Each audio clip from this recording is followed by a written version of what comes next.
classically, we had two kinds of sciences. Excuse me. Classically, we had two kinds of sciences.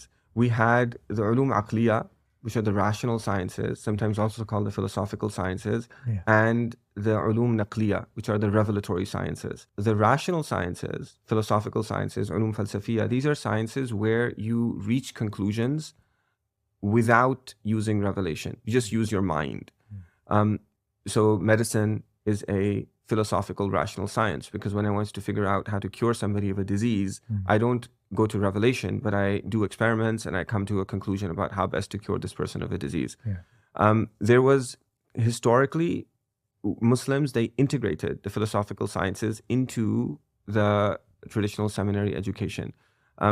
It led to a situation where the philosophical sciences were Islamized and all of the points of theological conflict were resolved, and you had a graduate who was able to give a fatwa, but can also talk about issues that are solved through the exercise of reason alone. Today, when you go to the university, it's actually not just philosophy, but as you said, the STEM subjects, or not even just the STEM subjects, but every single subject that you study in a university, it's a philosophical science, because you reach conclusions using the mind alone. You study history, you study psychology, you study any subject.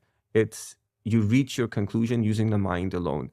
When you do that, then in almost every subject, you will find conclusions that are at odds with revelation. And that puts us into this position of, how do we make sense of it all?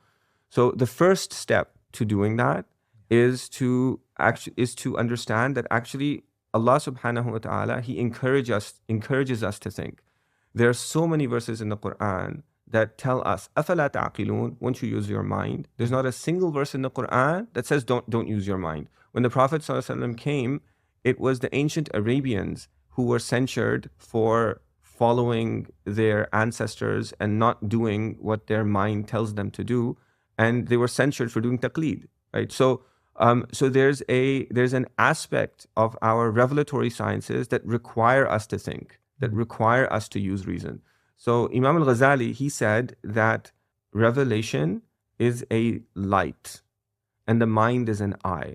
So with my mind, I think, but when I shine the light of revelation, then it helps me see clearly. It helps me see clearly, meaning that I can use my mind and I can come to more clear and rational conclusions.